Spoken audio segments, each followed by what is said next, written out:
Oi, gente, hoje o Neuropost é sobre transtornos comórbidos. Já ouviram falar sobre isso? Principalmente quando a gente fala assim, é muito comum uma pessoa que tem ansiedade também desenvolver depressão. Isso quer dizer que depressão e ansiedade são doenças comórbidas.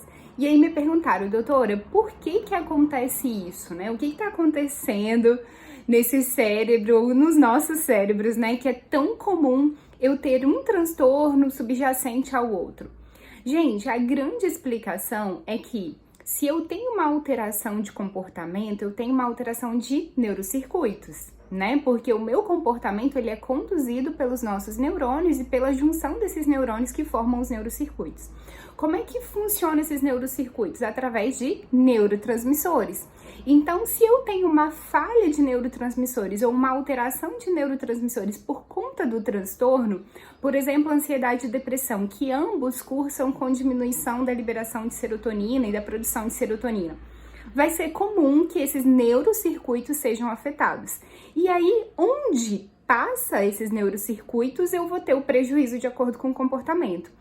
E aí, gente, uma das áreas mais sensíveis do nosso cérebro a essas alterações é o nosso córtex pré-frontal, porque ele é o centro da nossa inteligência, é o centro do planejamento, é o centro dos pensamentos complexos, das funções executivas, cognitivas, interpessoais, empatia, controle das emoções.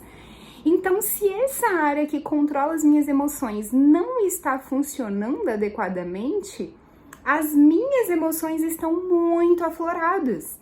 Então, o meu comportamento de ansiedade, para controlar uma ansiedade, para pensar racionalmente sobre um comportamento ansioso e controlar esse comportamento, está prejudicado.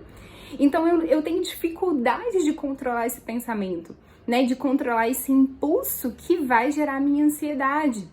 Né? Então, é por isso que a gente fala tanto aqui, eu falo tanto aqui do pré-frontal, gente, porque essa área cerebral é uma área que precisa ser ativa, é uma área que precisa diariamente de estímulos, né? Apesar de todo mundo ter pré-frontal, todos nós precisamos estimulá-lo para que ele funcione adequadamente.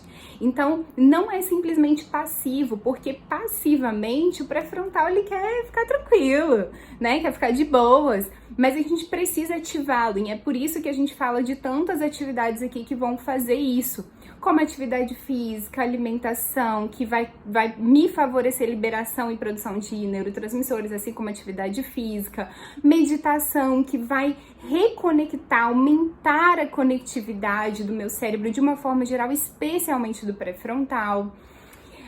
Tempo de silêncio, que é um momento de reequilíbrio de neurotransmissores, o sono, que é um momento de produção desses neurotransmissores.